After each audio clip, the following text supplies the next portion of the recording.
La nation malienne vit dans une situation socio-politique extrêmement difficile. La classe politique ne dira pas le contraire.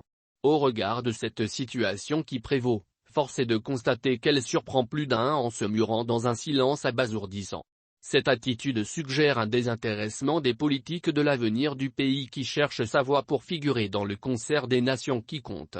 À l'orée de la transition politique ayant connu 2 phases sous la gouvernance des 5 colonels, la classe politique malienne s'est mise à pied d'œuvre pour accompagner les dirigeants afin, disait-il, que la transition finisse à temps.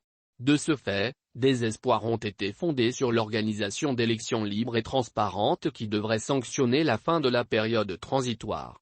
Mais les leaders politiques qui se sont regroupés au sein du cadre des partis politiques et regroupements de partis politiques ont vite perdu cette illusion de l'organisation d'élections à court terme. C'est donc sans risque de se tromper la raison de la prise de distance des responsables politiques qui sont restés silencieux comme des carpes malgré les difficultés diplomatiques que le pays connaît aujourd'hui. C'est un secret de polichinelle pour tous les Maliens que les relations entre le Mali et la France doublées de celles de la Côte d'Ivoire se portent mal.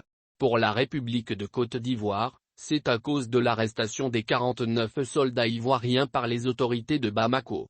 Le Mali parle de mercenaires ivoiriens venus déstabiliser ses institutions tandis qu'Abidjan conteste cette thèse en soutenant mordicus que ces militaires sont arrivés au Mali dans le cadre de la mission des Nations Unies pour la stabilisation du Mali, MINUSMA. Depuis le déclenchement de cette situation entre les 2 pays, les Maliens observent une classe politique muette. C'est dire que ce qui importe pour les hommes politiques maliens, c'est la question des élections. Si les dates des différents scrutins sont publiées, le reste de la vie de la nation n'a, à leurs yeux, aucune importance. Or les élections, c'est la conquête du pouvoir et le pouvoir, c'est la gestion des hommes et des biens de l'État. Les hommes politiques pêchent en adoptant un tel comportement de découragement face aux problèmes du pays. Sur les 271 partis politiques, les Maliens ont connaissance seulement de la réaction de 3 partis politiques, même si c'est empreint de retard. Il s'agit de la Convergence pour le développement du Mali, CODEM, de Housseni Amion-Guindo, le Mouvement patriotique pour le renouveau, MPR, de Tchogel Kokala Maïga et l'Alliance pour la démocratie au Mali Parti africain pour solidarité et la justice, Adema Passj, de Marie Mancia Diarra. Concernant la plainte du Mali contre la France au Conseil de sécurité de l'Organisation des Nations Unies, ONU, la CODEM dit l'apprendre par voie de presse. Les responsables du parti de la quenouille suggèrent l'implication dans cette démarche des forces vives à travers des canaux appropriés et croient fermement que la défense de la sécurité mérite l'implication de tous.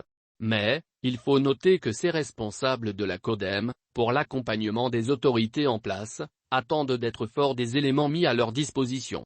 Donc aucune décision claire n'est prise par Poulot et ses hommes.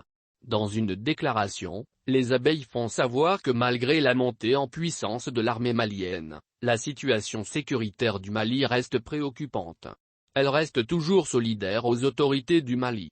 Avant ceci, les responsables du mouvement patriotique pour le renouveau, MPR, ont ouvert le bal en soutenant fermement le gouvernement du Mali dans sa démarche et invitant toutes les forces vives de la nation, la présidence chinoise au Conseil de sécurité, les pays frères et amis du Mali à conjuguer leurs efforts pour que le Conseil de sécurité exige de la France le respect de la souveraineté du Mali et la cessation de son appui logistique aux groupes terroristes.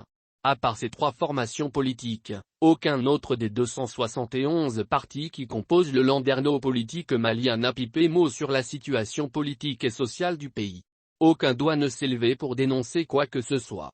Le silence coupable et assourdissant des hommes politiques, c'est ce qui ressort comme les mauvais points des derniers développements de l'actualité socio-politique et diplomatique du Mali.